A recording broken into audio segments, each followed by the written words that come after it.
Sa gitna ng malawak na gubat na matatagpuan sa labas sa Kahariang Albania ay may isang binatang nakagapos sa puno ng higera.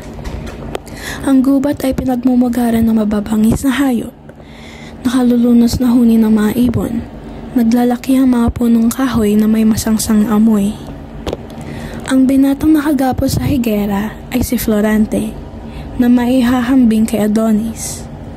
Anak siya ng mga asawang Duke Prisceo at Prinsesa Floresca na kapwa taga Albania. Si Adolfo na sukaban ang pumatay sa kanyang amang hari. Si Laura naman na kanyang sasintahan ay inagaw din niya kay Florante at pinapatay pa nito ang ama nito na si Harang Linceo.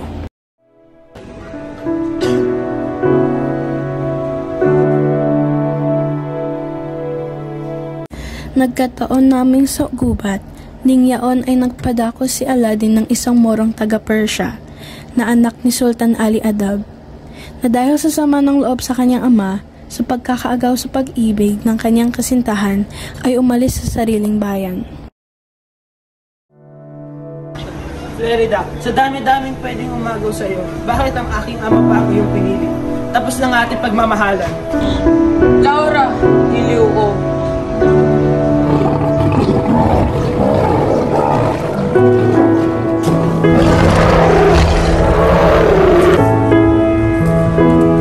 Sakang Moro, di ko lubos sa kalain na isang Moro ang magliligtas sa akin. Oo, isa akong Moro. Meron akong pusang damdamin. Maraming salamat sa pagligtas sa akin. Kung hindi mo ako liligtas, ako'y nasa tiyan ng isang busog na leon. Saka lang muna papaya, kaibigan. Huwag na magkitang babantayan. Maraming salamat, kaibigan. Isa kang mabuting kaibigan. Magtiwala ka lang sa akin. Bakit ka ba dapat pa dito sa akin? At isinalaysay na niya ang kanyang buhay.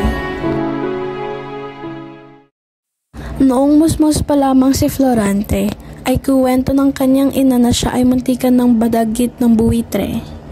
Buti na lamang ay nandyan ang kanyang pinsan na si Manalipo.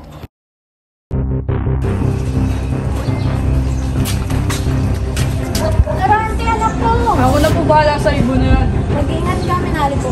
Opo, aking prinsesa. Ang aking anak! Mabuti na sa maganda kang kalagayan, anak ko. Salamat na lang nandito ka, Manalipo, kundi napahamak na ang aking anak. Halika't! Puntahan natin ang kanyang ama. Sa paglipas ng panahon, si Florante ay nasa 8 gulang na upang tumuklas ang kanyang karunungan. Napagtanto ng kanyang ama na si Duke Prisceo na siya ay pag-aralin sa Atenas. Florante, anak, kailangan mo mag-aral sa Atenas para makasa ang iyong kakayahan at kaalaman. Hindi maaaring mag-aral si Florante sa Atenas. Ayoko mawalan siya sa aking piling. Po ang aking ina. Batid kong pagmamahal na inuukol ng iyong ina. Subalit kung tayo tatangkay ng kalungkutan, sanhi ng ating paglalayo, ay hindi mo matatagpuan ng tagumpay. 11 gulang pa lang si Florante nang pumasok sa Atenas. Si Antenor ang kanyang guro. Naging kamag-aral niya si Adolfo na anak ni Conde Sileno. Huwaran si Adolfo sa kabaitan sa klase, ngunit sila ay hindi naging malapit sa isa't isa. Pagkaraan ng 6 na taon ay natuto si Florante ng astrolohiya, matematika at filosofiya. Paaralan ay magkakaroon ng pagsasadula hango sa buhay ni Reyna Yocasta. Florante, ang papel ni Chocos ang gagampanan mo. Katauhan naman ni Reyna Yocasta ang gagampanan ni Manalo. Ito po lahat.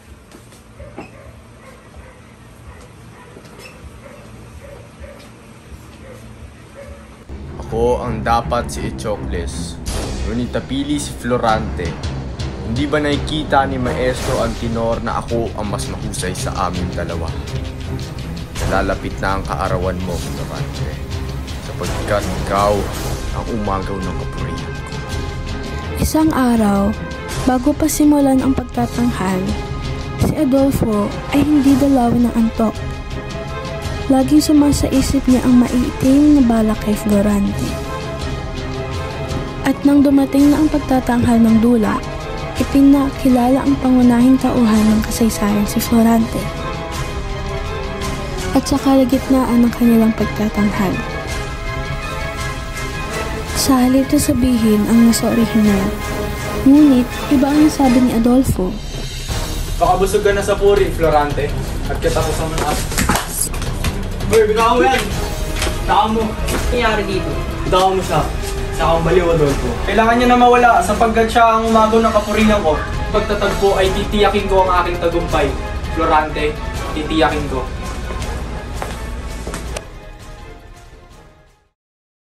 Bakit ang magagantihan, Minando? Kung ikaw wala ako isang malamig na bangkay.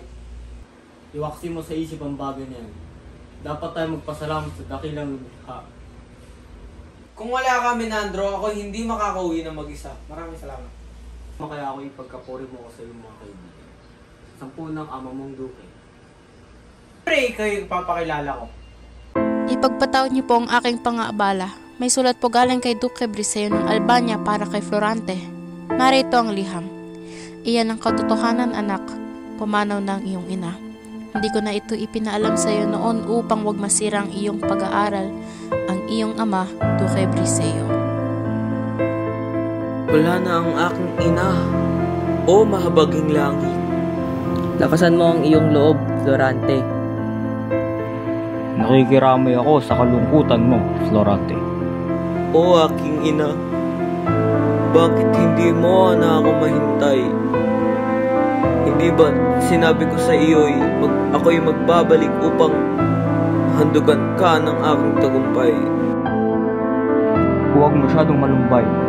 Florante, hindi makakatulong sa katawan mo ang kalungkutan.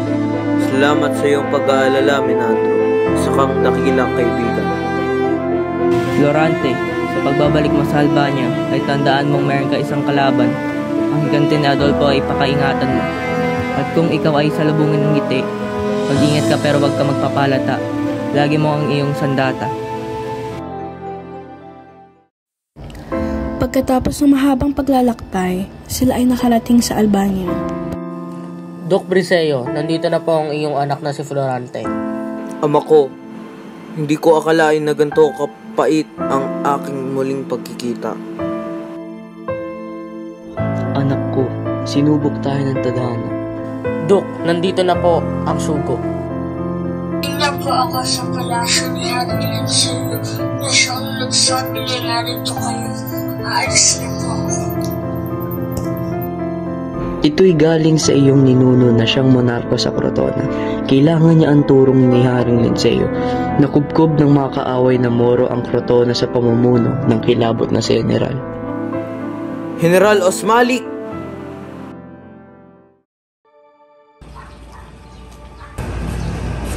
Mabuti at nagsadya ka agad dito sa akin.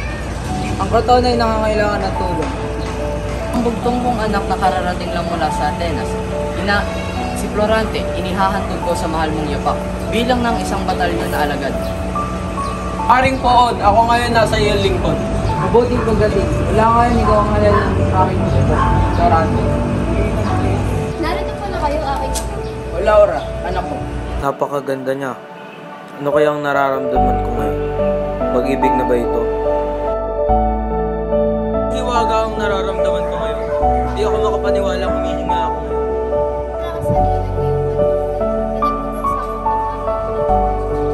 Iyan ang dahilan.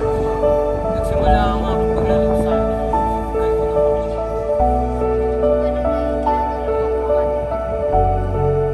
Nauunawaan, Laura. Ang sanhi ng pagkalungkutan kong ito ay dahil sa emosyon na hindi ko naiintindihan. Ikaw ay iniibig ko, Laura. Hindi ko nais na lumisan kang malungkot, Florante. Ako, Laura, sapat na ang mga luham yun upang sabihin na ako ang may-ari ng daigdig. Florante, lumakad ka, tumasang, gagabayan ka ng aking mga dalangin. Maraming salamat. Ang pag-ibig mo ay magiging sandigan ng aking tagumpay. Paalam. Naroon ang Crotona. Kailangan natin sakupin ang Crotona. Dapat makapaghanda na tayo maglingap ng mga kawal. Dapat biglaan ang ating pagsalamat para mabigla ang malas. Florante, ang bawat sandali kay hindi ko mapiling ay katumbas ng maraming taon sa akin. Huwag kang mag-alala, mahal kong Laura. Hindi ako mapapahamak sa pakikinis.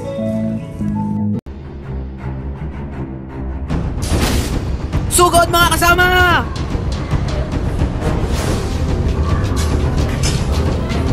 Manda ka na mayakong na general. Susubok ko ngayon ang iyong tapang.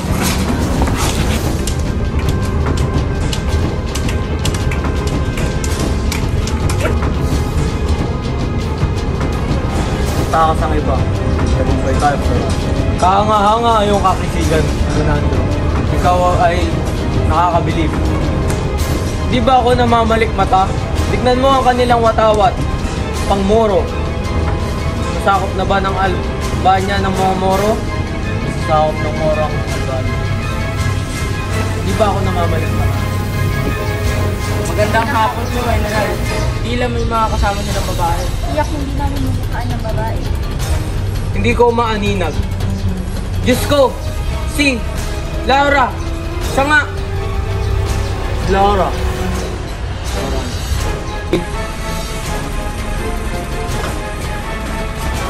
Durante, salamat at hulipas mo ako sa ginit mo sa bagay. Ang buong roton ay hawak mo mga boy. Ang aking ama at si Duke Briseo ay kasalukuyan ng ako. Cut. Aking ama! Anong nangyari sa'yo? Lorante, okay lang naman kami at ng hari. Mabuti at inabutan niyo kami buhay. Mabuti at inabutan niyo kami buhay. Talagang sa kanya na umaling ang hangal na hari. Kung may anay na sumisira sa kahoy, ako ang anay na yon, sisira sa inyo lahat. Aladdin! Florida.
Isang oras kayo dyan. Sige, tumama ka ba?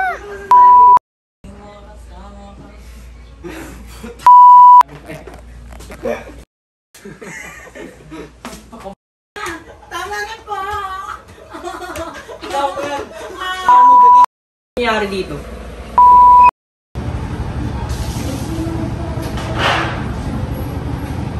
Sige, tumingin ka sa akin.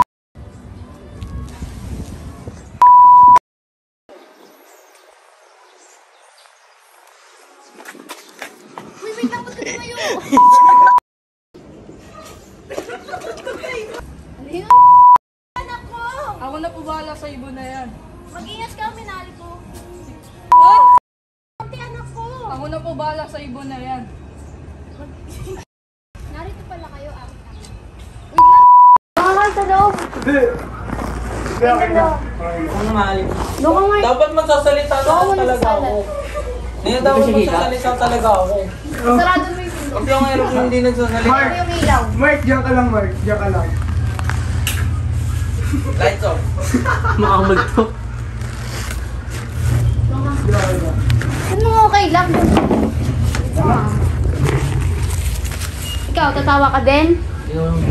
Kung maling mga kasama na. Naka-video ka.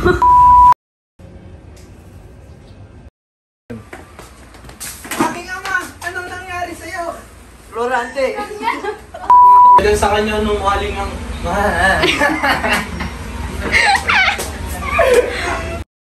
Talagang sa kanya na humaling ang hangal na hari. Kung may...